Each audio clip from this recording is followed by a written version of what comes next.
Mesdames et messieurs, bonjour. En ce dimanche de Pâques, nous allons parler de foi chrétienne, de la passion du Christ. Nous allons revenir sur toutes ces étapes qui nous amènent à cette célébration d'aujourd'hui.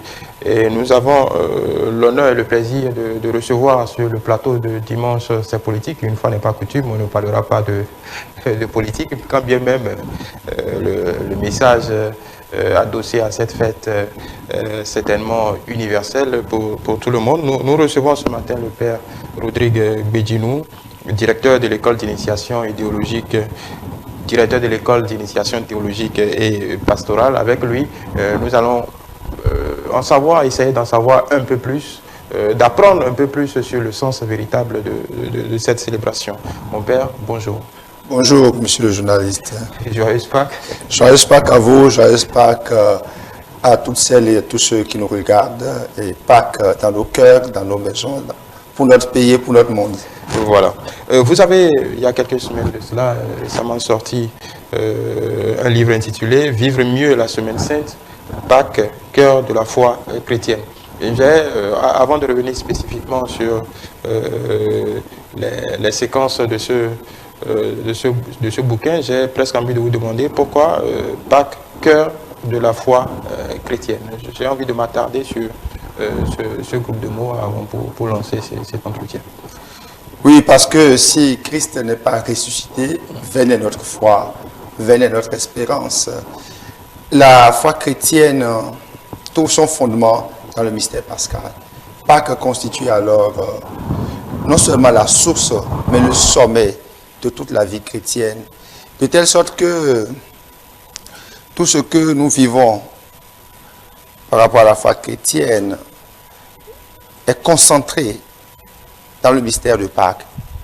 Et donc, ce qui est concentré, c'est ça qui est déployé durant toute l'année. Vous voyez, par exemple, dimanche, c'est la Pâques hebdomadaire. Et à la messe le dimanche, on évoque le jour où le Christ est ressuscité. Donc, chaque dimanche est Pâques. Et d'ailleurs, c'est la raison pour laquelle les dimanches ne font pas partie des jours de carême.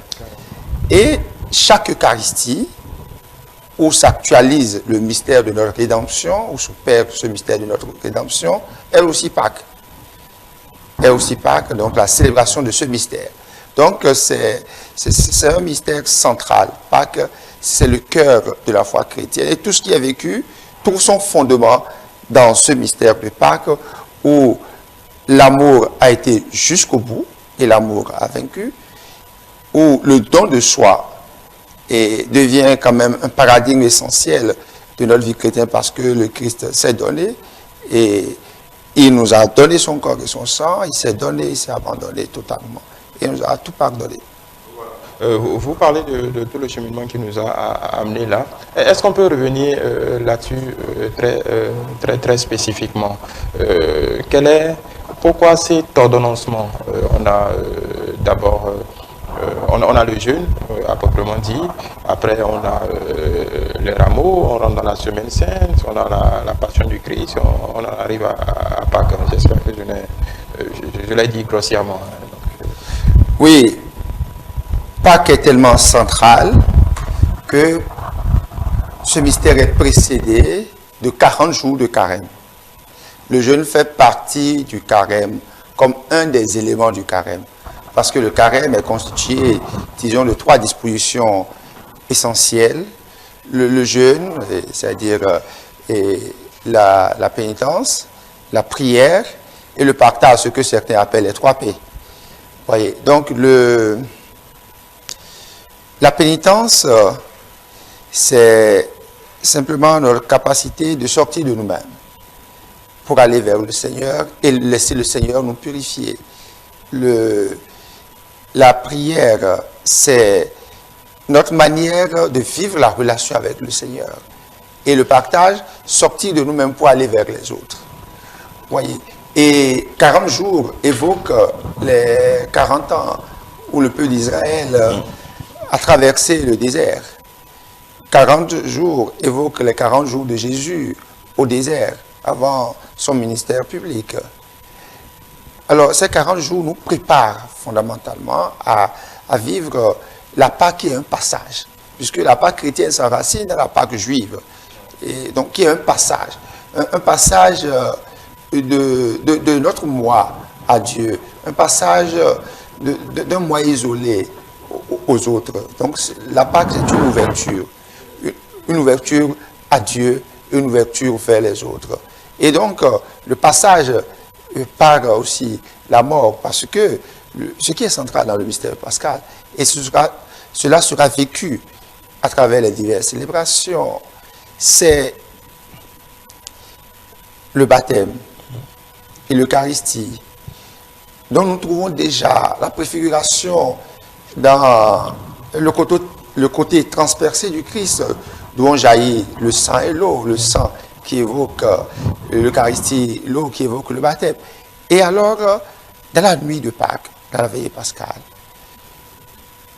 il y a les nouveaux baptisés de Pâques. Parce qu'avec le baptême, nous faisons l'expérience de la mort du Christ. Nous descendons jusque dans cette mort où le Christ est descendu pour l'illuminer désormais. Et nous ressortons chargés des fruits de la passion, chargés des fruits de la grâce. Et vous voyez, et là où il n'y a pas le baptême, il y a la rénovation des promesses baptismales. Donc c'est le choix de Dieu. Le choix de Dieu. Donc il y a 40 jours qui préparent, mais de manière intense. Et ça se voit dans la vie des fidèles. Même si cette grande dynamique doit aussi se déployer sur toute l'année, mais 40 jours pour nous faire prendre conscience. Nous faire prendre conscience de ce grand mystère. Et d'aucuns parlent alors, c'est-à-dire de la 10e partie d'une année, qui nous permet d'offrir cela de manière spécifique et précise au Seigneur. Après, Pâques est tellement central qu'il y a la Semaine Sainte. La Semaine Sainte, c'est pratiquement la dernière semaine. Oui. La dernière semaine qui nous porte de manière plus forte vers ce grand mystère de notre foi. Et il y a maintenant le Triduum pascal. Le Triduum pascal, ce sont ces 3 jours qui préparent de manière plus, je dirais, de manière plus dense la célébration de Pâques. Et vous voyez, c'est un même mystère qui est déployé à travers les diverses célébrations, à travers tout ce que nous sommes appelés à vivre et durant ce moment de Pâques. Voilà. Mon père, vous venez de parler de tout ce processus qui nous amène à cette célébration d'aujourd'hui, mais nous allons revenir spécifiquement sur un point que vous avez évoqué, c'est celui de la passion, la célébration de cette passion. Dans votre livre, vous évoquez quelques traits de la passion. Est-ce qu'on peut y revenir spécifiquement en quelques mots? Bien, la passion, c'est d'abord quoi? La passion, c'est l'enthousiasme, l'amour de Dieu pour nous. Et donc, ça a un sens actif. C'est l'amour de Dieu pour nous. Il nous aime jusqu'au bout.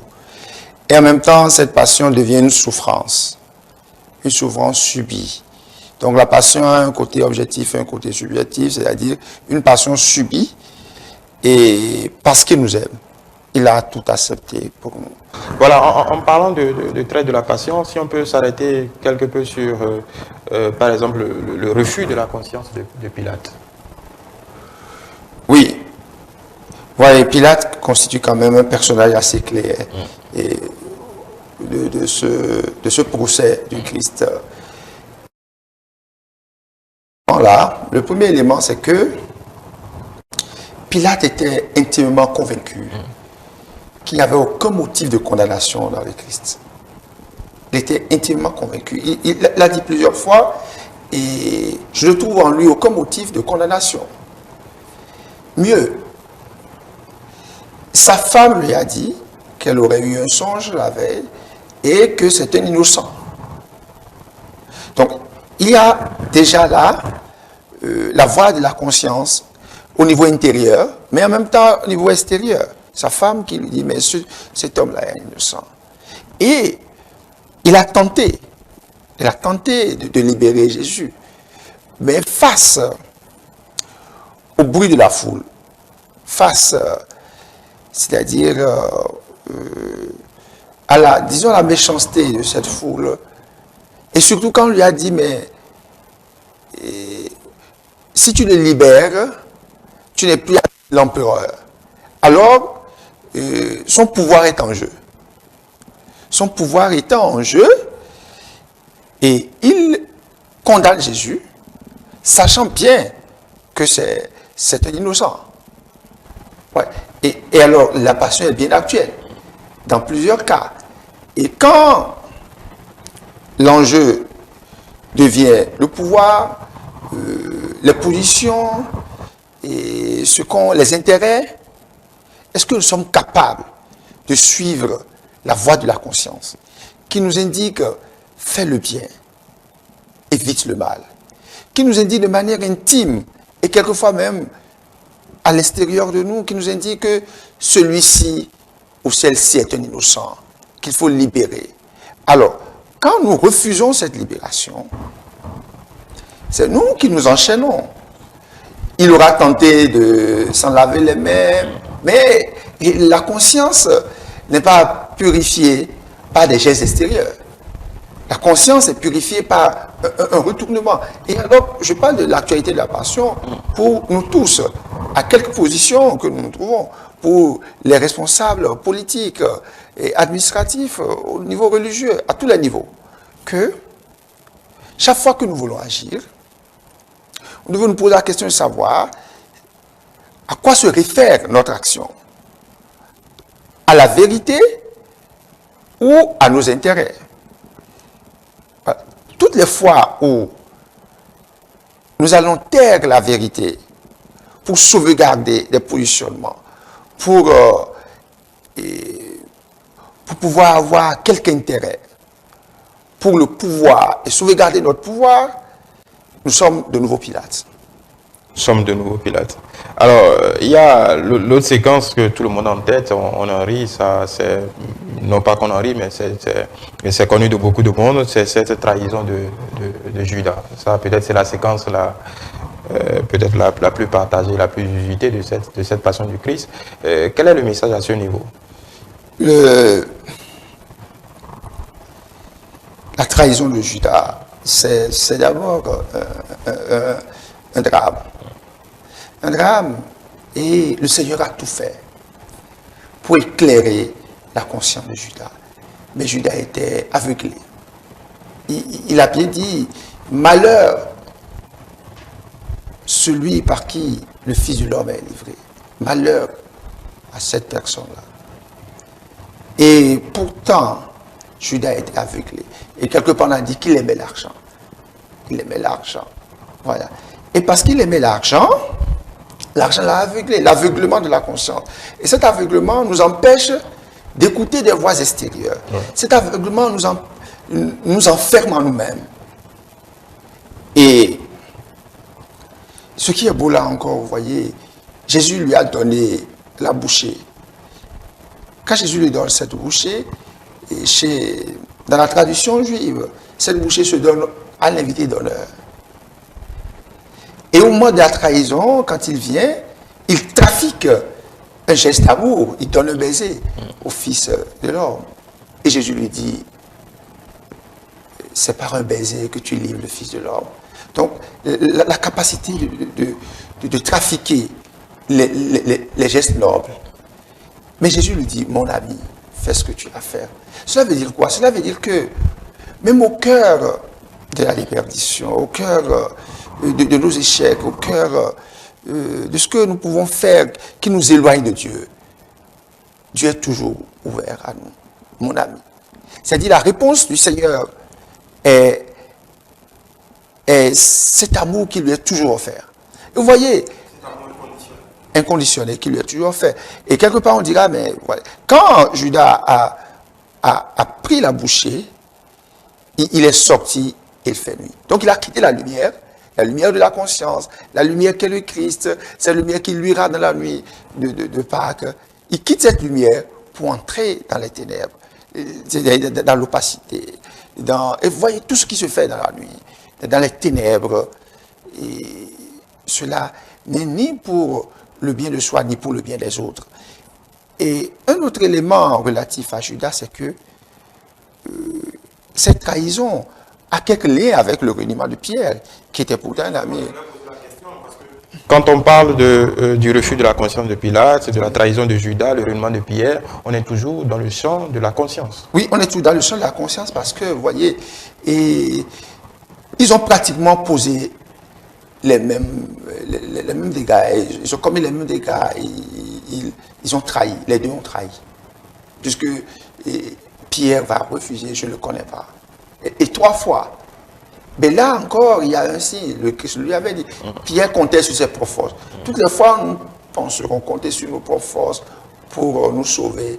Et nous tombons. Nous tombons dans nos incohérences, dans nos inconstances, dans nos fragilités. Mais la différence, c'est quoi? C'est que même Judas a été pris de remords. Ouais. Mais son remords n'a pas été une ouverture à la vérité, au Christ. Son remords l'a enfermé sur lui-même. Quand la prise de conscience advient, c'est une très bonne chose. Il faut écouter la conscience. Mais cette conscience ne doit pas être consciente de nous-mêmes. Cette conscience, parce que quand il y a la conscience de soi-même, on est brisé par le poids du mal. Le poids du mal devient pesant. Et seul on ne peut pas. La grâce de Pierre, c'est que cette conscience de la faute devient en même temps la conscience du pardon. Et ce pardon qui est offert et que le Christ va lui offrir. Mais chez Judas, nous voyons que cette conscience, cette prise de conscience, ce remords devient enfermement. Alors, nous ne devons pas enfermer les autres. Nous ne devons ni nous enfermer, ni enfermer les autres dans leur mal, dans ce qu'ils font de mal, mais toujours offrir cette capacité à la conscience qui n'est pas une conscience de soi, mais qui est toujours une conscience de la vérité, et pour nous relever de nos fautes, de nos péchés. Voilà. Dans cette même passion du Christ, il y a là ce que vous avez appelé la méchanceté humaine qui se déploie dans toute sa forme. Jésus face à la méchanceté humaine. Ici, est-ce l'attitude de Jésus face à ce déploiement de méchanceté ou juste voulez montrer quelque peu la nature humaine dans ce qu'elle a de plus vil? Oui, cette méchanceté, mais vous voyez, on l'a flagellé, on l'a insulté, on s'est moqué de lui, on lui a mis une couronne d'épines, on l'a giflé. Et si nous faisons par exemple la somme de tout ce qu'il a subi d'outrage, de moquerie, nous voyons que c'est le cœur de l'homme quelquefois qui est capable de tomber là. Mais en même temps, il y a des gestes d'humanité. Il y a cette femme qui a versé du parfum à ses pieds durant la passion l'onction de Béthanie. Il y a des gestes de bonté. Il y a Jean qui était là, même s'il le suivait de loin. Il y a Marie qui était au pied de la croix. Et donc, mais il y a cette méchanceté humaine. Et le Seigneur est capable de transformer. Et c'est-à-dire ces méchancetés, ces formes de méchanceté, de les transfigurer. Vous voyez. Et paradoxalement, la foule rejette l'innocent pour demander la libération du coupable Barabbas. Parce que, et puis Pilate, à un moment donné, a voulu faire le jeu. Il dit, mais écoutez, il est de coutume qu'à chaque Pâques, je vous livre un prisonnier. Voulez-vous que je vous livre le roi des Juifs? Il dit, non, non, non, nous refusons. Et nous n'avons d'autre droit que l'empereur. Eux qui étaient sous la domination, ils préfèrent la domination parce que là, il y a quelqu'un dont ils veulent se débarrasser qui devient simplement... c'est-à-dire qui gère leur conscience, qui gère un fardeau, qui gère leur conscience, non, qui les révèle à eux-mêmes. Ouais, et l'homme ne veut pas supporter ça. Et quelquefois, même la foule peut promouvoir, peut acclamer, peut applaudir le méchant. Oui, voilà justement, ça, vous là vous arrêtez, vous là vous avez dit quelque chose qui m'interpelle. Est-ce que tout ce que nous célébrons aujourd'hui, tout ce déroulement, cette passion du Christ, vous venez de le dire, est-ce que En réalité, le vrai message à aller chercher là, ça nous révèle à nous-mêmes. Ça nous met en face de nous-mêmes, en face de nos travers, en tout cas, de tout ce qui peut constituer l'espèce humaine dans toute sa complexité. Voilà. Oui, ça nous met en face de l'amour de Dieu.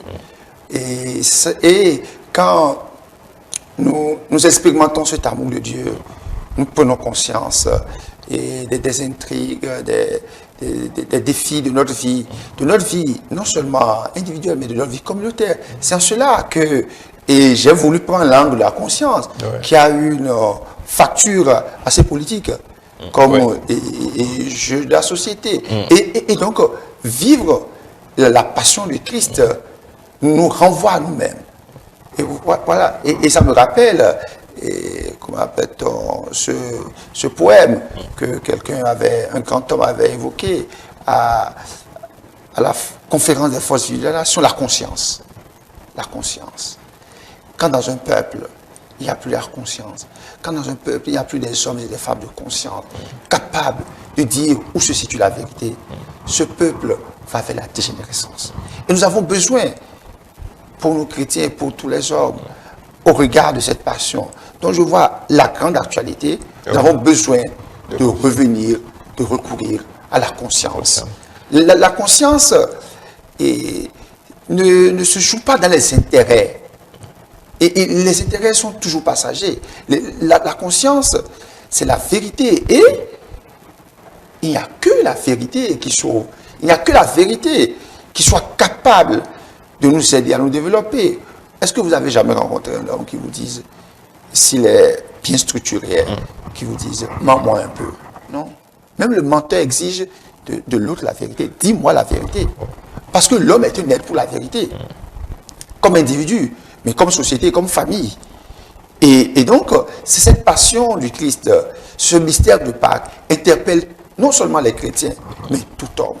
Surtout celles et ceux qui ont des responsabilités sociales, politiques, administratives et religieuses. Nous devons aujourd'hui, plus que jamais,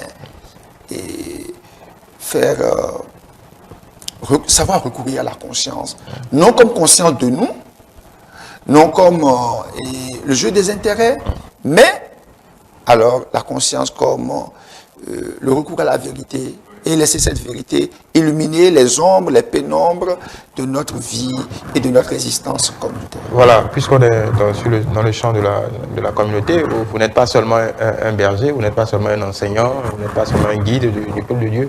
En parlant de cette conscience, quelle est la perception que vous en avez quand vous voyez un peu les fidèles se déployer dans vos paroisses, quand vous observez un peu la gestion de la cité, quand vous observez un peu les interactions diverses dans la communauté, comment percevez-vous ce degré de conscience? Ça peut être même dans les actes les plus anodins de citoyenneté. C'est assez naïf de penser aussi que le jeu politique, le jeu social se déroule comme un cours d'eau tranquille. Et nous sommes des hommes et il y a des défis à relever. Mais dans le même temps, quand nous regardons, non seulement au regard de l'actualité, mais quand nous évaluons un peu notre vie sociale et politique, il y a un grand travail d'amour de la vérité que nous devons effectuer. Il y a la nécessité de travailler à la conscience. Parce que vous voyez, quand il n'y a plus la vérité, quand la vérité n'est pas dite, et donc il y a défaut de conscience, l'engagement est impossible. Le patriotisme est impossible. Ça devient simplement une incantation. Oui, une incantation où, selon les intérêts, vous savez, il y a Göring, celui qui a été l'homme de main de Hitler, quand il était devant le tribunal de Nuremberg, avec toutes les atrocités commises. Mais on lui a posé la question, mais pourquoi? Pourquoi vous avez fait cela? Pourquoi vous ne pouviez pas dire non? Il a répondu, je n'avais plus de conscience. Ma conscience, c'est Adolf Hitler. Quand notre conscience devient consciente de quelqu'un, parce qu'il est au pouvoir, parce qu'il a un pouvoir, parce qu'il est puissant à tous les niveaux, même au niveau familial, hein. Ne voyons pas d'abord le niveau macro, même au niveau familial, à tous les niveaux. Quand notre conscience est consciente de quelqu'un, nous sommes capables des pires atrocités. Notre conscience ne doit jamais être la conscience de quelqu'un, fût-il puissant. Voyez. Et là, c'est la capacité de pouvoir apprendre à dire oui et apprendre à dire non. Voyez. Et si nos peuples, au niveau national, même au niveau africain, si nos peuples ne retrouvent pas cette force de la conscience, et nous aurons beau crier que il y a des forces du mal, il y a des pesanteurs pour leur développement, mais les vrais pesanteurs, nous devons les rechercher. Hein. Vous savez, et la conscience n'est pas là pour plaire. Il y a beaucoup de choses qui sont dites ou après dans les couloirs, mais je ne peux pas faire autrement. Et par rapport à cette conscience, malheureusement, nous n'avons pas assez magnifié dans notre culture, dans notre littérature, nous n'avons pas assez magnifié des hommes et des femmes qui sont dressés pour la sauvegarde et la promotion de la conscience. Nous avons beaucoup plus fait la promotion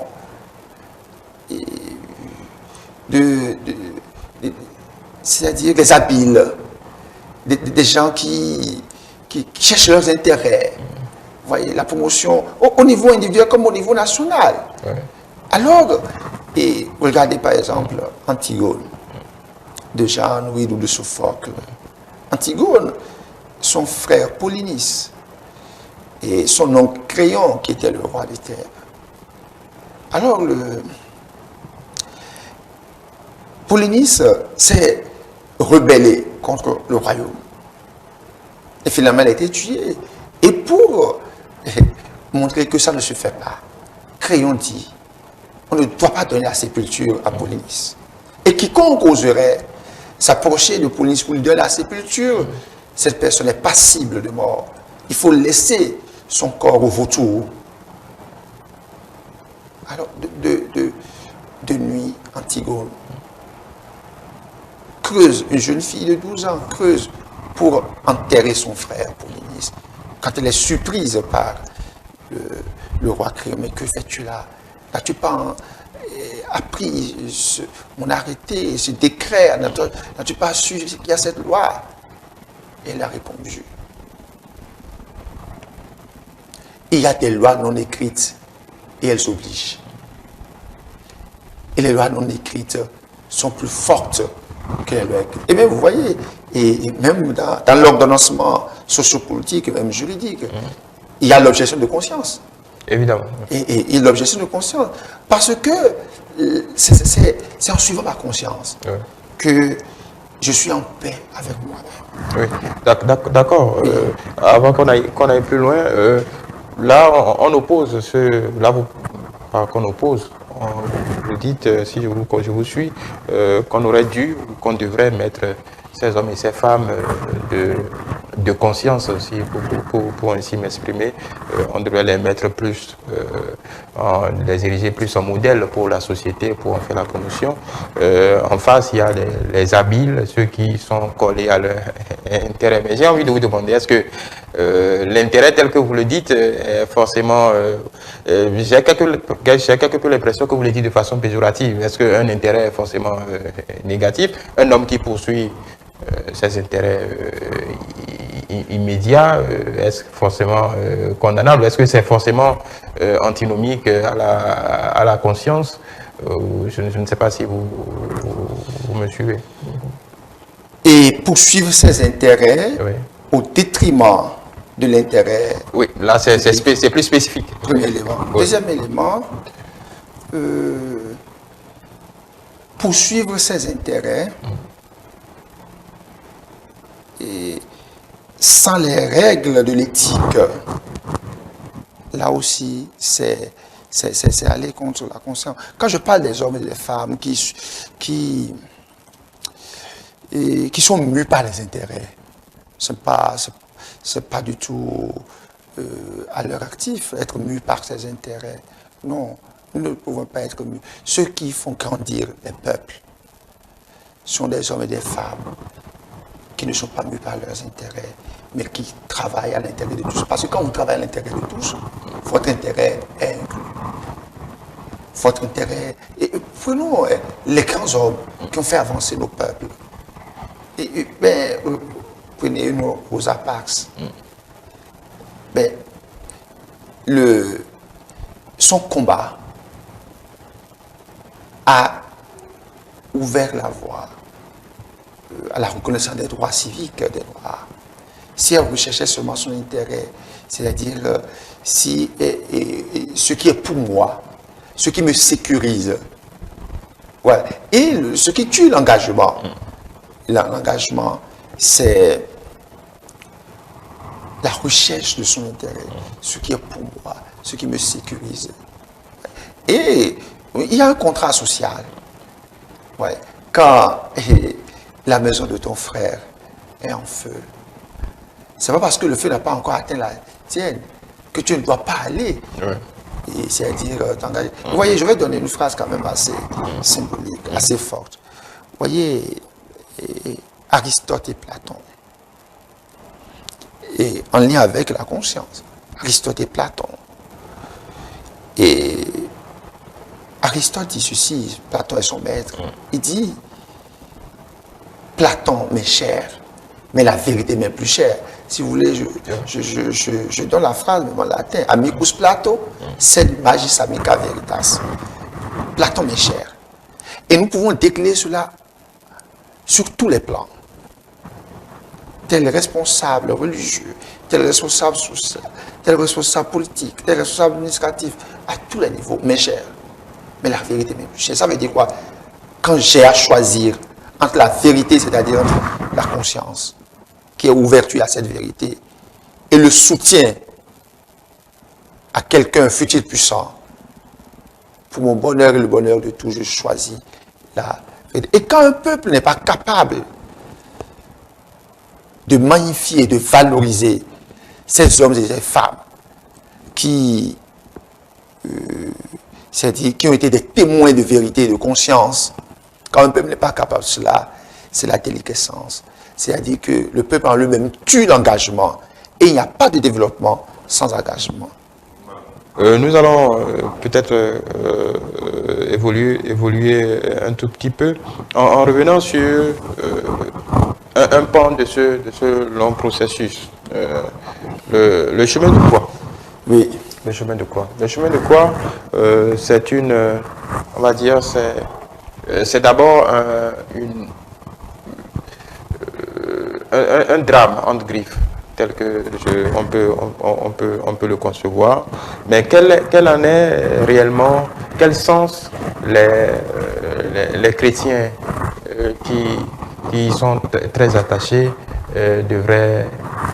doivent y donner très exactement? Bien, le chemin de croix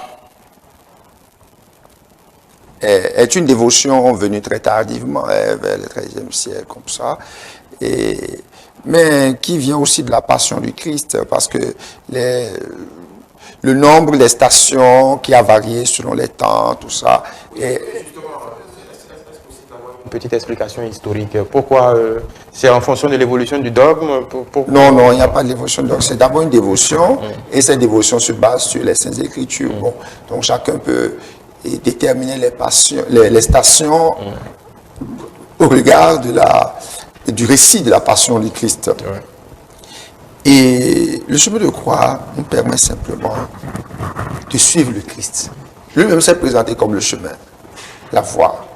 Et donc, suivre le Christ sur le chemin qu'il a pris pour nous sauver. C'est-à-dire, et alors, plus qu'un exercice extérieur ou qui porte à quelque forme de dolorisme. Ouais. Et le chemin de croix, c'est se laisser habiter par les sentiments du Christ et revivre cette passion au présent, de telle sorte que cette passion interpelle ma vie. Donc ce n'est pas quelque chose de lointain, ce n'est pas une réalité dépassée ou du passé, mais c'est une réalité que la vie, les contingences de l'existence, une réalité que ces contingents rendent encore assez actuelle. Donc ce chemin de croix nous permet de suivre le Christ. Et le jour où ce chemin de croix trouve tout son sens, c'est le vendredi saint. Mais il ne doit pas prendre le dessus sur la célébration de la passion et la passion du Christ. Donc le chemin de croix nous permet simplement d'avoir les mêmes sentiments que le Christ. Voilà. J'évoquais l'axe de l'amour et du don. Ouais. Pour comprendre tout le mystère qui nous porte jusqu'à Pâques. Ce qui nous a sauvés, ce n'est pas la mort violente du Christ, ce n'est pas l'immolation sanglante, c'est son amour pour nous jusqu'au bout. De telle sorte que s'il y avait quelque chose qu'il pouvait accepter pour manifester cet amour pour les hommes, il était capable. Ouais. Donc, cela donne un sens nouveau au sacrifice. Ce n'est pas la dimension sanglante, mais c'est son amour jusqu'au bout. Alors on dit qu'il a payé la rançon. À qui l'aurait-il payé? Vous savez déjà, dans nos États modernes, quand même, quand il y a des otages, les États au moins publiquement disent n'avoir payé aucune rançon. Ouais, et parce qu'il ne faut pas donner du poids à des hommes et des femmes qui prennent en otage leurs semblables. Alors le Christ ne peut pas avoir payé la rançon aux démons. Non, parce que ce serait prendre le démon comme l'égal de Dieu. Et il n'a pas non plus payé quelque rançon à son Père. Parce qu'alors le Père serait un sanguinaire qui aurait besoin du sang humain pour s'apaiser. Ouais. Non, parce que pour notre foi chrétienne, le Père même est engagé dans cet acte de rédemption. L'Esprit est engagé. C'est un drame trinitaire. Il va dire, Père, en tes mains je remets mon esprit. Ouais. Donc, le Père et l'Esprit et Jésus sont tous engagés dans notre salut. Le salut, ce n'est pas seulement l'acte posé par le Christ. Ouais, ça a une dimension trinitaire. Et alors, cette vision du salut nous montre que Dieu ne peut pas vouloir le sang de l'homme. Dieu n'a pas besoin du sang humain.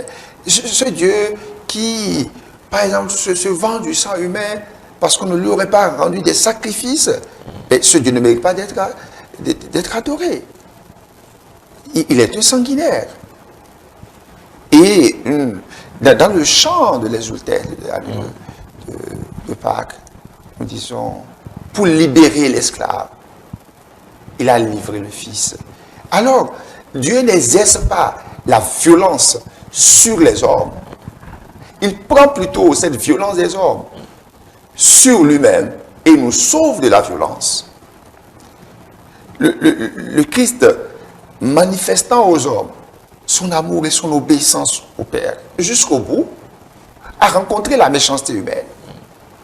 Mais cette méchanceté humaine ne l'a pas dérouté, ne l'a pas fait changer de sentiment vis-à-vis des hommes et vis-à-vis de son Père. Sentiment d'amour pour les hommes jusqu'au bout. Et sentiment d'obéissance au Père jusqu'au bout.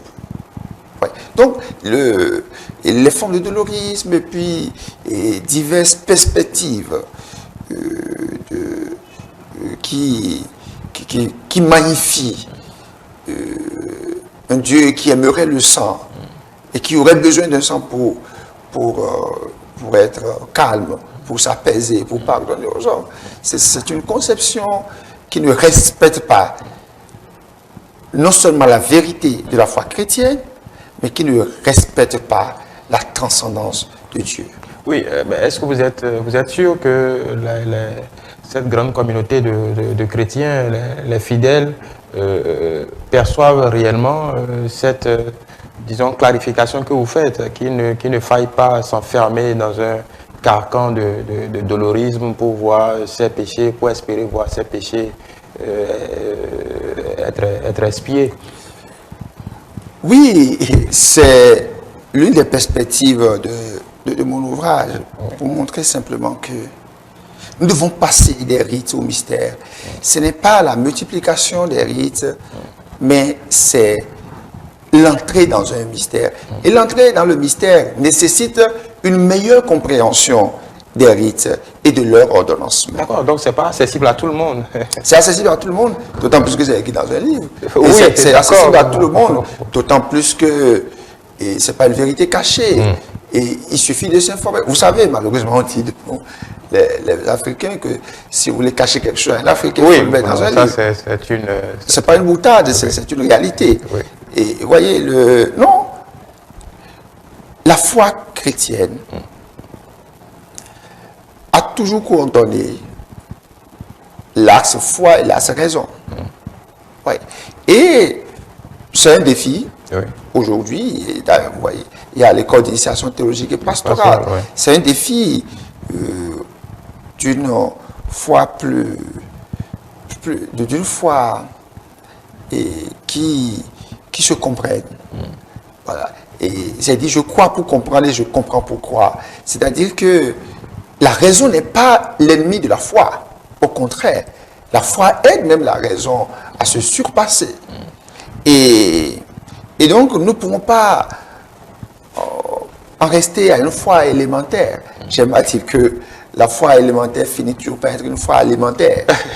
Donc, oui, mais c'est une belle formule. Mais pourquoi on a l'impression, encore une fois, ce n'est pas de l'essentialisation, ce n'est qu'une impression, que le chrétien normal, le chrétien perçoit, en fait, c'est la relation entre le chrétien et son Dieu, et le Père. Vous parlez d'obéissance tout à l'heure.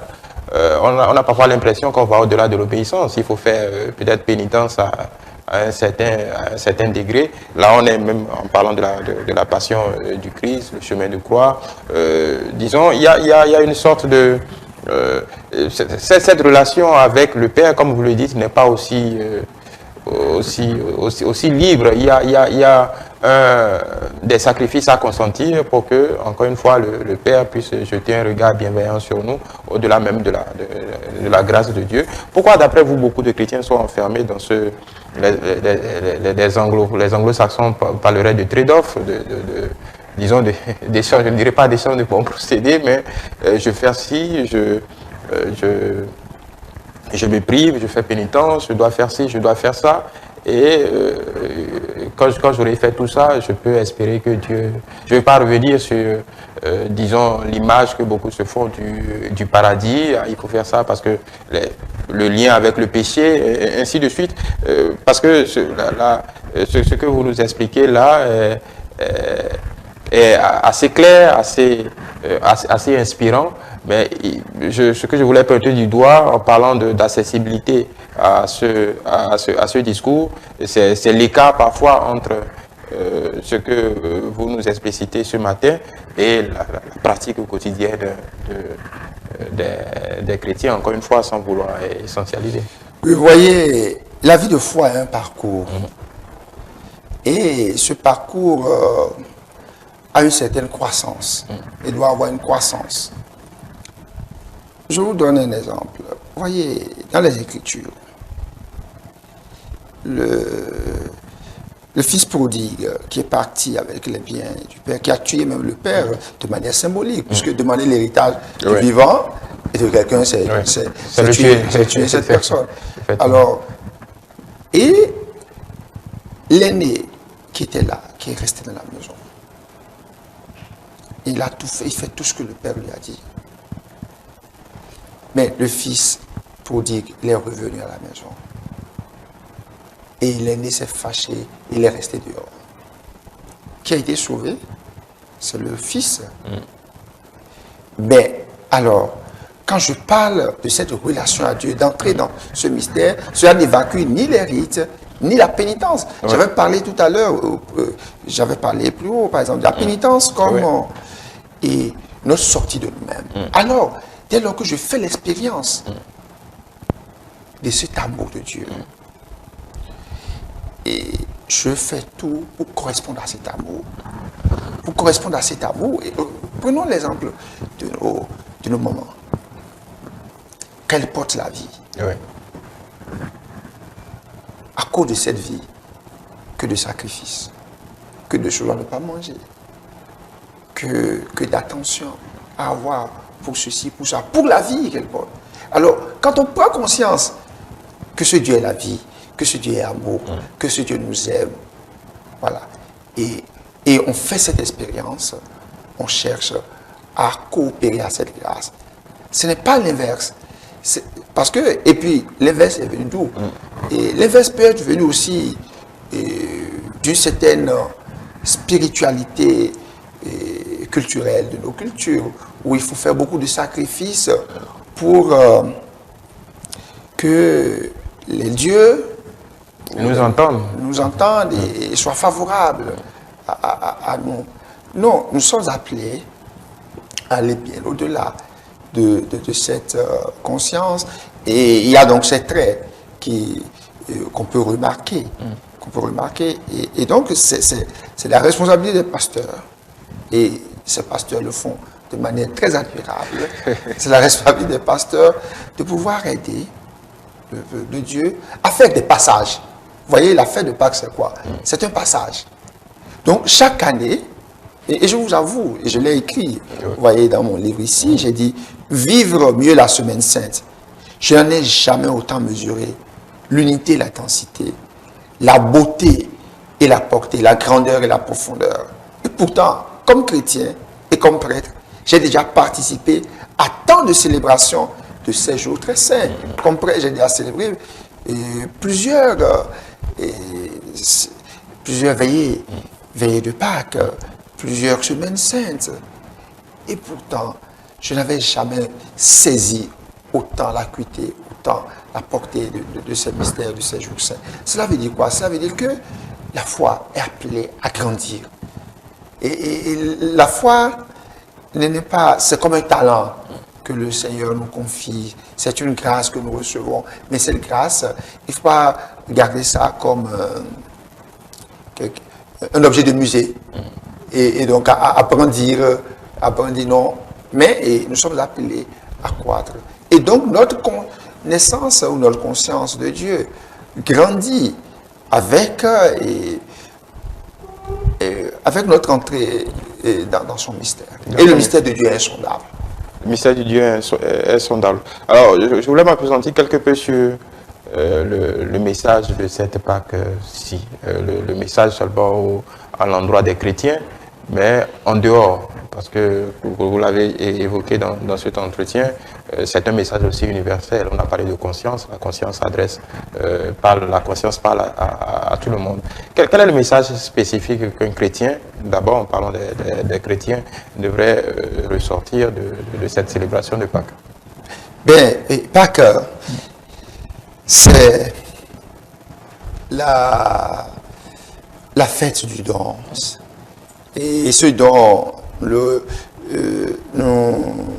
le voyons bien le jeudi saint, où Jésus se donne. Il ne nous donne pas des choses, il se donne lui-même. Il se donne. Et il institue le commandement nouveau. Voilà. Et il dit, aimez-vous les uns les autres, comme je vous aime. Et il s'abaisse pour laver les pieds de ses disciples. Si vous m'appelez Maître et Seigneur, vous le dites bien. Et si moi, je m'abaisse pour vous laver, vous devez en faire autant pour vous. Cela montre donc tout l'effort aussi là, non seulement de purification, mais de la nécessité d'habiter les sentiments du Christ et de laisser le Christ nous renouveler de l'intérieur. Pâques nous appelle donc à passer de l'extérieur des rites à l'intérieur de la conscience. Et Pâques, c'est la victoire du bien sur le mal. C'est la victoire de l'amour sur la haine. C'est la victoire de la vie sur la mort. Et pourtant, au regard des actualités nationales ou internationales, au regard même de notre vie. Voilà, l'impression, c'est que le monde connaît beaucoup de tumultes. On est dans des temps incertains. Il y a beaucoup de... même dans nos vies de tous les jours, les temps non... D'aucuns parlent de périodes difficiles. On a l'impression quand même que quelque chose se passe. On est en train de changer d'époque, il y a beaucoup d'actions, beaucoup de tumultes. Par rapport à ça, comment, disons, agencer un peu ce message de Dieu que nous recevons pour cette célébration de Pâques et notre vivre au quotidien face à ces nombreux défis? Oui, les défis constituent des provocations à la fois. Et donc, ils continuent de croire à la victoire du bien sur le mal, même si dans la vie de tous les jours, nous avons l'impression qu'il y a une certaine apparence de la victoire du mal, une certaine apparence de la promotion des impies qui sont même arrogants. Mais Pâques nous assure qu'il n'est pas inutile d'être femme et homme de bien et qu'il n'est pas inutile de créer des réseaux de bien. Pâques, c'est la victoire de l'amour sur la haine. Et là, nous nous rendons bien compte et nous voyons les actualités nous le montrent que l'amour n'est pas aimé. Et que le pouvoir de l'amour, qui est très grand, parce que l'amour ressuscite, dire à quelqu'un je t'aime, c'est lui redonner une autre vie. Le pouvoir de l'amour, quelquefois, s'effrite face à la rage de l'amour du pouvoir.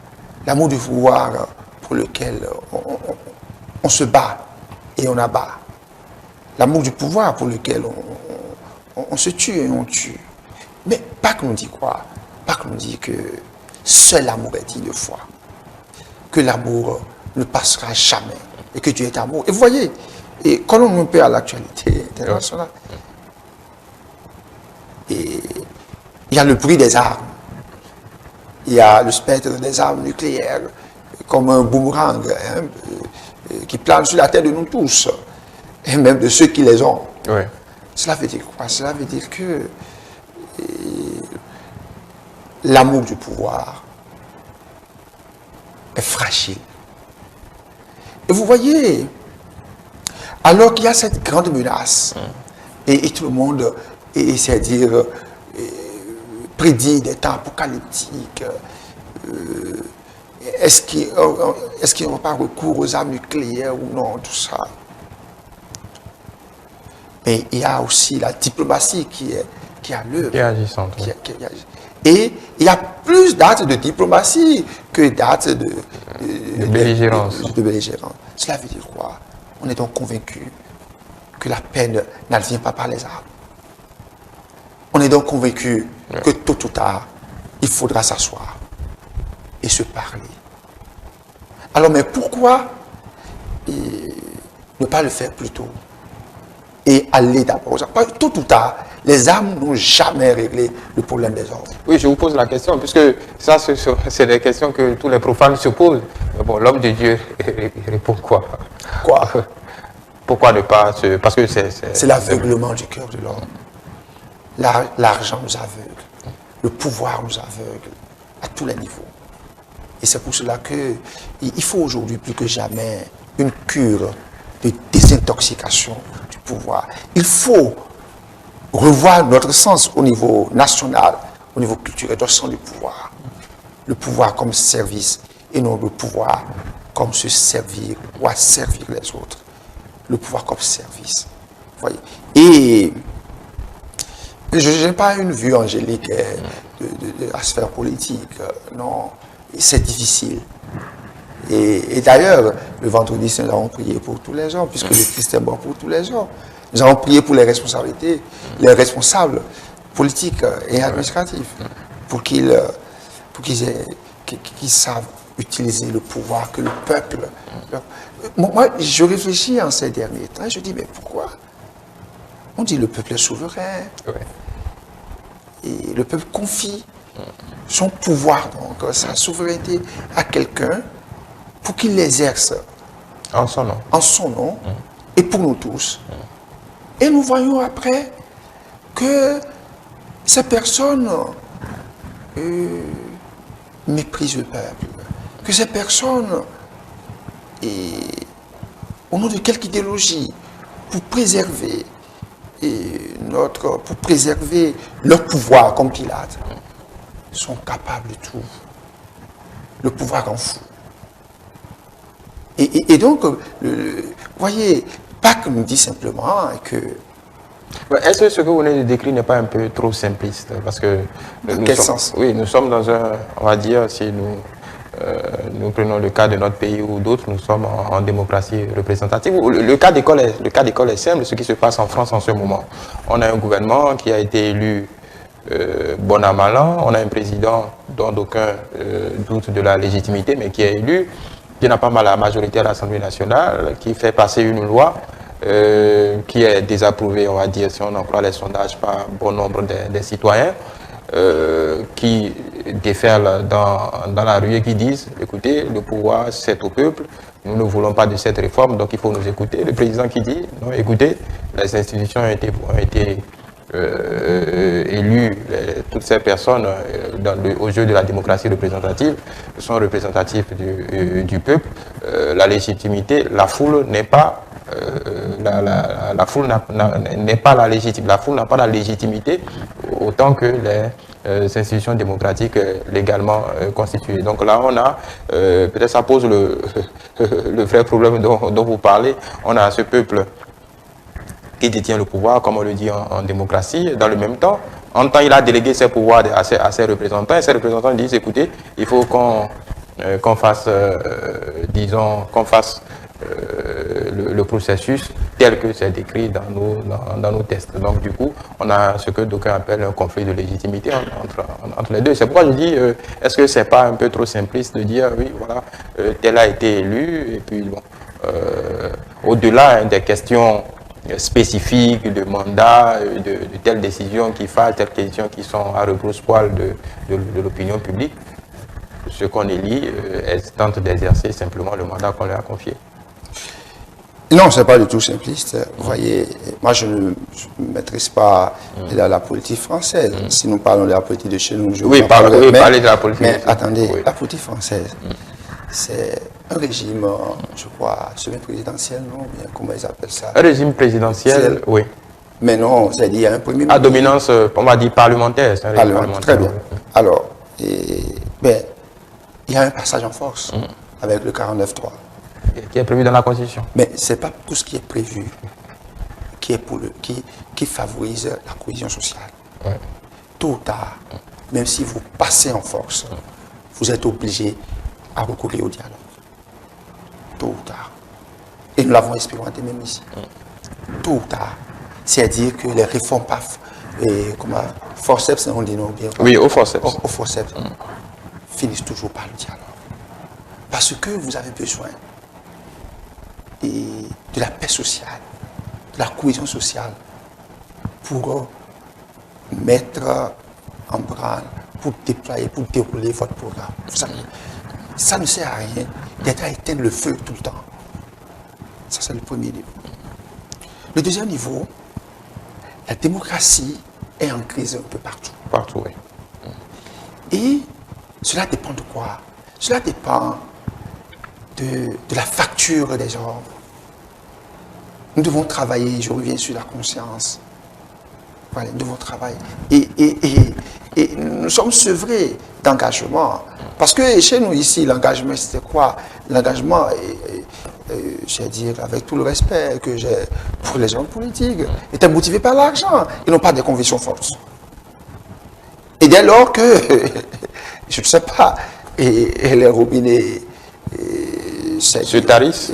Ouais, écoutez, il n'y a plus d'engagement. Alors, c'était non pas de l'engagement, c'était pour des intérêts. Et l'autre facteur Et donc je parle là de la nécessité de la formation à la conscience, à la vérité. Et vous voyez, ce que vous évoquez par rapport au peuple, vous verrez donc que c'est très provisoire. Même les lois, les tests sont provisoires. Parce que quand le régime change, on peut les amender. On peut les amender, on peut revenir là-dessus. L'homme ne peut pas confier sa vie à ce qui est provisoire. L'homme doit confier sa vie à ce qui est définitif. Oui, à définitif. À définitif. Alors, le provisoire ne peut pas m'aider. Et vous voyez, aujourd'hui, nous avons des politiques, dans les deux sens du terme. Le politique et la politique, nous avons des politiques à court terme. Oui, il nous faut bien des lois pour vivre dans... il nous faut bien des... Non, il faut des lois. Des garde-fous pour vous savez, harmoniser un peu la vie. Oui, très bien. Mais ceux qui travaillent à l'ordonnancement des lois, ils disent quoi? Ils disent que la loi doit être impersonnelle. Vous voyez, la loi doit être impersonnelle, ça c'est le premier aspect. Et le deuxième aspect, si nous sommes mus par l'intérêt général et que nous suivons les processus même définis par l'adoption des lois, il y aura la cohésion. Bien souvent, ces processus ne sont pas suivis. Ces processus ne sont pas suivis. Et à un moment donné, on les court-circuite. Et ça tombe ici. C'est-à-dire, la loi est importante, mais nous ne sommes pas des régimes de loi. Oui. Et quand je dis l'importance des grandes visions, bon, vous savez, chez nous, en Afrique, le politique et la politique se réduisent aux infrastructures. Les infrastructures, non, les infrastructures relèvent de l'administration et non des hommes politiques. Les infrastructures relèvent de l'administration. Oui. La politique est là pour les grandes visions. Oui. C'est-à-dire... Mais bon, c'est la politique qui impulse quand même, qui trace les sillons pour que l'administration puisse implémenter. Et oui et non, parce que... Mais ça participe de la vision, parce que... Quoi donc? Les infrastructures, parce que le type d'infrastructure, la taille, les ambitions... Non, parce qu'aujourd'hui, vous savez, vous avez évoqué tout à l'heure la France, c'est vrai que nous avons des regards vers l'ailleurs, et pour là-bas, personne n'est lié un chef d'État pour construire des routes, pour construire des marchés, pour construire ceci. Non, on ne lit pas un chef d'État sur ça. Mais pour nous en Afrique encore aujourd'hui, nous sommes à ce niveau. Oui, parce que nous avons des besoins encore primaires. Oui, mais ces besoins doivent être assumés. Doivent être assumés par l'administration. De telle sorte que celui qui nous construit les routes et qui fait ceci, il ne le fait pas de lui-même. C'est à partir de nos ressources qu'il arrive à les organiser, à indiquer des priorités, tout ça. Mais ce n'est pas de nos ressources. La politique doit être des grandes visions. Et ces grands hommes, aujourd'hui, disparaissent. Et il nous faut une nouvelle éthique. Ouais, il faut une nouvelle éthique.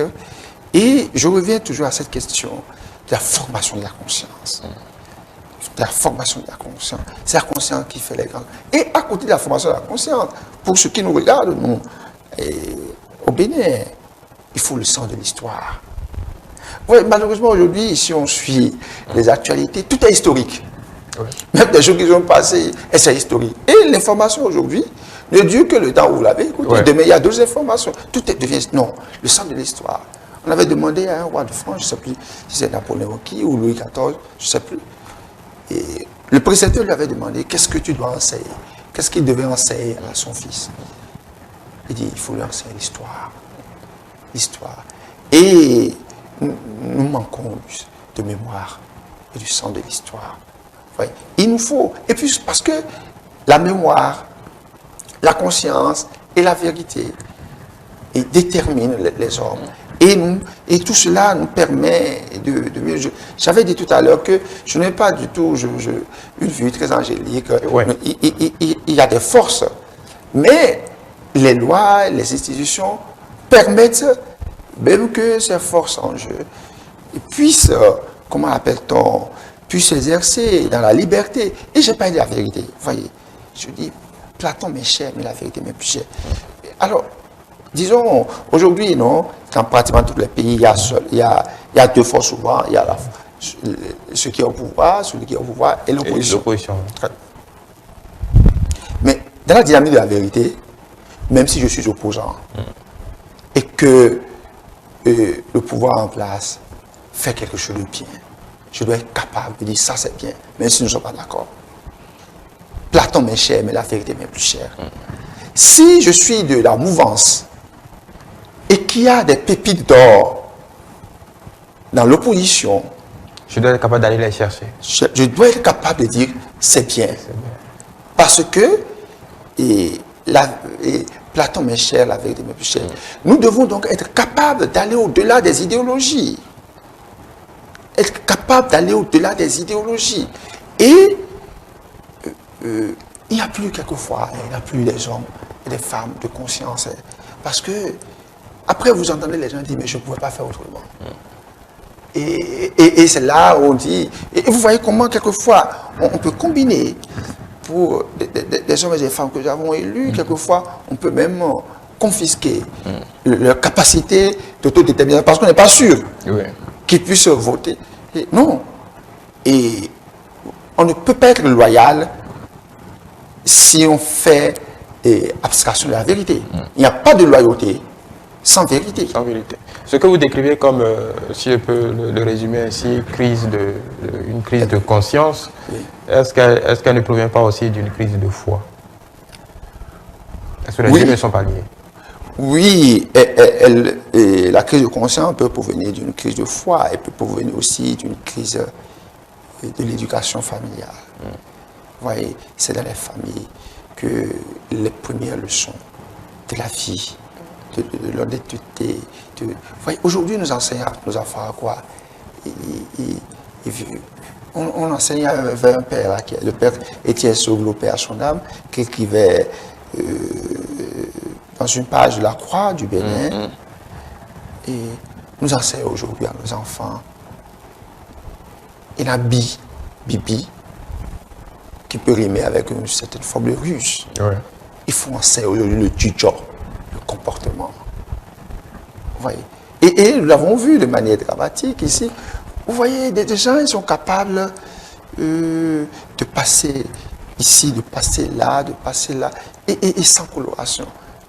Et il y a des gens qui, demain, sont capables de soutenir le contraire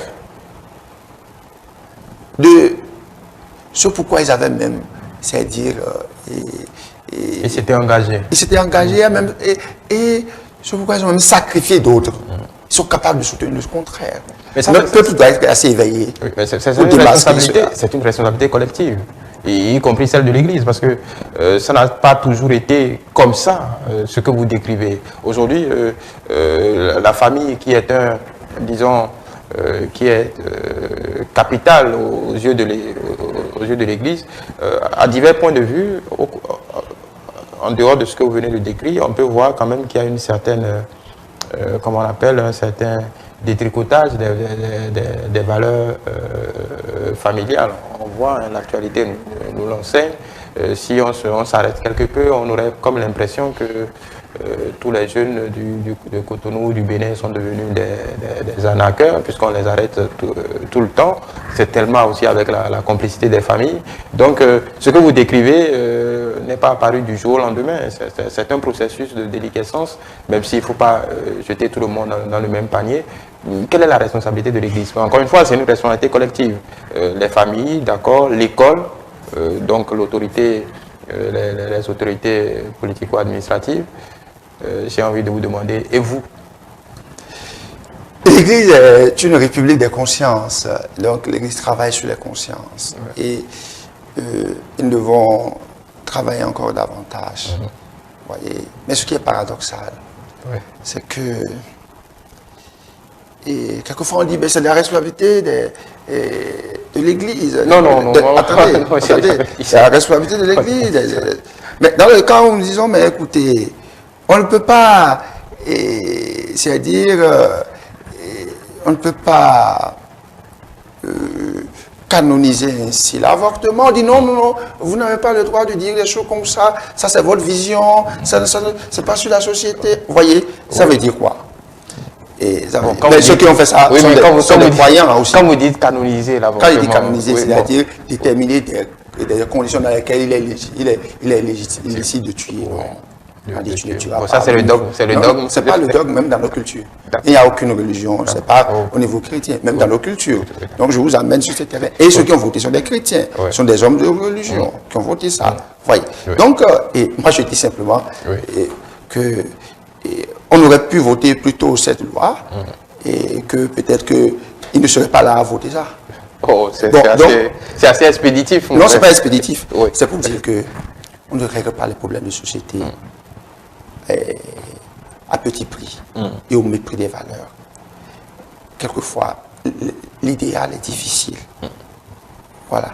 Mais quand vous réglez le problème assis à petit prix comme ça, c'est toujours au mépris des valeurs et les conséquences sont toujours pour plus tard. Oui, d'accord. Aujourd'hui, voyez, moi je dis que ce que nous vivons aujourd'hui, c'est maintenant que nous vivons les effets de la révolution, de la République des camarades, où c'était le système D. Ce qui s'est passé en 72 et de 72, c'est maintenant que c'est venu en maturation. Et ceux qui sont là aujourd'hui sont les fruits de cette révolution. Vous voyez. Donc, c'est pour ça que je parle d'une vision à long terme. D'une vision à long terme. Et cette vision à long terme, c'est-à-dire que il y a des urgences. On ne peut pas nier. Il y a des urgences. Mais il ne faudrait pas que la résolution des urgences aille contre les valeurs. Et donc, nous devons revenir aux valeurs. Nous devons revenir au modèle. Et vous voyez, aujourd'hui, nous avons cette carence de modèle. Cette idée de modèle. Et les intellectuels doivent être indexés à tous les niveaux. Carence de modèle. Et nous devons offrir à nos jeunes des modèles. Si nous ne leur offrons pas les modèles, les jeunes iront aux modes. Et les modes sont provisoires et précaires. Nous parlions de Pâques. Et ce que Pâques nous dit aussi, c'est que c'est la victoire de la vie sur la mort. Et pourtant, nous faisons l'expérience chaque jour de la mort, de la maladie, d'innocents, d'être cher. Une mort improvise, quelquefois je dirais méchante. Et pourtant, par sa mort, le Christ a tué la mort. C'est-à-dire que la réalité la plus tragique de toute vie humaine, c'est la mort. Et donc, le sens que vous donnez à la mort a des implications sur votre manière de vivre. Et Dieu est entré au cœur de cette ténèbre de la mort. Il a fait resplendir de la mort. Il a fait resplendir la lumière de cette mort. Et donc, vous voyez, dans la nuit de Pâques, dans la veille pascale, il y aura le siège pascal. Et tout est éteint. Et la lumière du Christ, lui, dans la nuit, déjà les lueurs de Pâques. Et cela, c'est un appel à nous tous. Même si, dans notre vie personnelle, dans notre vie sociale, dans notre vie politique, nous traversons des zones d'ombre. Nous traversons des moments de désespoir. Pâques nous dit que l'espérance, non seulement est permise, mais elle est promise. Elle est promise. Voilà, vous m'avez tendu la perche que je ne peux pas ne pas prendre. Est-ce que c'est parce que l'Église se voit ou est perçue comme une garante de ces valeurs-là, de la conscience?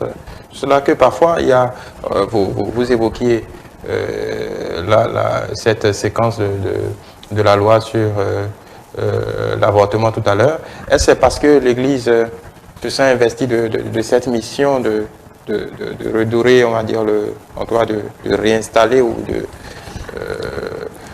de faire la promotion de la conscience, d'intervenir à divers niveaux. Je ne sais pas parler de dogme par hasard, mais si on laisse le dogme de côté, parfois s'il y a la tentation au niveau de l'Église, quelque peu de se substituer parfois dans certaines décisions en apportant le point de vue publiquement, de se substituer parfois ou bien d'empiéter quelque peu sur le champ des politiques, en se drapant peut-être certainement légitimement de cette puissance de la conscience et de gardienne des valeurs, de titiller quelque peu les politiques dans leurs prérogatives propres. Est-ce qu'il n'y a pas, parce que l'Église aussi est composée de beaucoup de gros intellectuels qui forcément, comme vous, réfléchissent sur tout ce qui nous concerne, ce n'est pas simplement le message pastoral.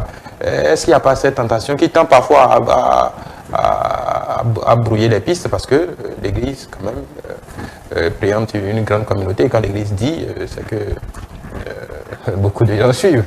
Et là, du coup, nous disons beaucoup de choses, mais vous ne suivez pas. Oui, et là, du coup, ça peut devenir, ça peut, entre griffes, parfois, prêter le champ à diverses interprétations, selon les séquences. Ah, l'Église vient de dire ça. Pour des analystes, est-ce que ça ne profite pas à tel camp, en titillant tel autre camp? Est-ce qu'il n'y a pas cette tentation parfois de prendre un peu plus de l'attitude qu'il en faut dans le débat politique, pour être concret?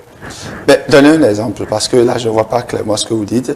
Est-ce qu'il y a un cas où l'Église a tenté de se substituer aux gens politiques? Je ne crois pas. Vous savez, il peut y avoir eu des erreurs, c'est-à-dire des erreurs d'appréciation, mais de façon générale, je ne le crois pas. Et l'Église, vous avez parlé tout à l'heure de titiller. L'Église veut inciter les hommes et les femmes, les politiques, à ne pas tenir compte simplement de la réalité, mais à opérer le passage de la réalité à la vérité. Voilà. Et parce que vous savez, ce que je sens, ce que je ressens, n'est pas forcément la réalité. Actuellement, vous et moi ici, nous sentons qu'il fait frais. Oui. Mais ce n'est pas la réalité. Oui. Donc, la capacité de pouvoir passer de la réalité à la vérité. Et l'Église est faite de citoyens. Et peut-on interdire à des citoyens de donner leur point de vue sur une... Certainement pas, nous sommes dans un pays libre. Très bien. Donc, l'Église est faite. Et vous savez, j'ai parlé tout à l'heure de paradoxe. Oui. Quand ça arrange, l'Église fait bien. Quand ce qu'elle dit dérange, ou les pouvoirs, ou même le citoyen, ou ça. Ah non, pourquoi? Elle ne devrait pas dire. C'est pas grave. La vérité doit être dite à temps et à temps. Et moi, je trouve que nous ne la disons pas assez. Ah, et que... l'Église ne parle pas assez. Non, que nous devions parler assez. Mais aujourd'hui, pour parler assez, pour bien, il faut parler assez et bien parler. Ouais. Et alors, avoir aussi une certaine intelligence, et une intelligence certaine de la réalité. Parce que si nous n'avons pas une plus grande intelligence de la réalité, et même la vérité que nous proposons peut être rejetée. Il faut entrer dans une plus grande intelligence de la réalité. Qu'est-ce qui se passe? Et donc, le défi est d'éviter d'écouter un camp, de ne pas... Non, l'Église doit être dans une dynamique holistique. Voyez. Et je pense que cet effort est fait par notre Église. Par notre Église. Et voilà, il est important que cet effort soit continué. Et puis bon, quand on parle de l'Église, c'est le lieu d'en parler. Nous voyons les prêtres, les évêques. Non, l'Église c'est le peuple de Dieu. Les prêtres et les évêques, combien sont-ils? L'Église, c'est le peuple de Dieu. C'est tous ces baptisés qui doivent être témoins à l'université, dans nos écoles, au marché, à l'Assemblée, en conseil de ministres, tout ça. Il n'y a pas une cloison en disant, ça, je suis à l'Église, et donc je vis ma foi, et dans la cité, je fais... Non, il doit avoir une cohérence de vie. Et nous n'avons pas assez mis l'accent sur les implications sociales, politiques de notre foi. Aujourd'hui, nous devons mettre l'accent dessus. Et je dis qu'il y a aussi, nous ne devons pas penser qu'il y a des chrétiens témoins. Peut-être que ça ne se voit pas, mais il y a beaucoup de chrétiens témoins. Même dans ces instances, il y a des hommes et des femmes qui vivent de leur foi et qui témoignent de cette foi. Même au mépris de, c'est-à-dire... des tentations. Oui, des tentations qui résistent à ces tentations et qui tiennent. Nous devons aussi les valoriser. Nous ne devons pas parler des hommes politiques comme c'était un panier à crabe. Non.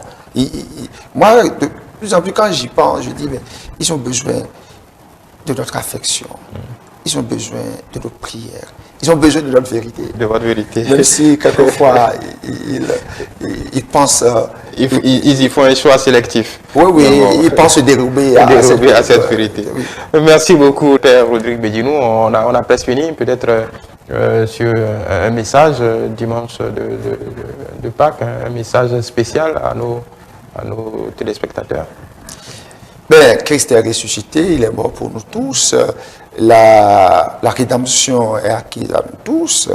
Et joyeuse Pâques à nous tous, autour de nous. Et puis, Pâques nous invite à divers passages, à passer de notre moi si limité à Dieu qui est notre tout. À passer de notre moi isolé, enfermé dans des idéologies, dans des partis pris, à passer de ce moi au nous social, au nous ecclésial, où le moi s'intègre dans l'esprit d'équipe. Nous devons apprendre à travailler ensemble. Et Pâques nous invite à passer de l'extérieur des rites à l'intérieur, à ce qui est profond, à passer du provisoire à ce qui est définitif. Pâques nous invite à pouvoir joindre le service de Dieu ou l'office de Dieu avec le service de nos frères et sœurs. Voyez, faites ceci en mémoire de moi. Je vous ai lavé les pieds. Vous aussi, vous devez vous laver les pieds.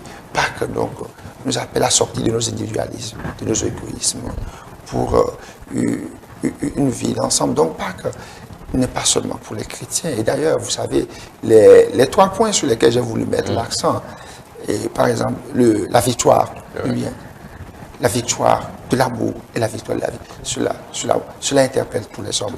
La conscience et la vérité, cela interpelle tous les hommes.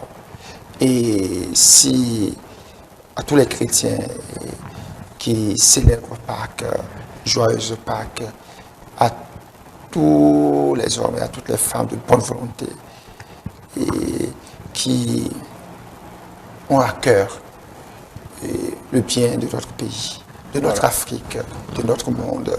Pâques les interpelle aussi. Pâques nous concerne tous et nous invite à passer à passer des ténèbres à la lumière. Donc la lumière de Pâques, la joie de Pâques, la paix de Pâques, que tout cela remplisse nos cœurs, le cœur de notre monde. Et puis nous avons besoin de paix.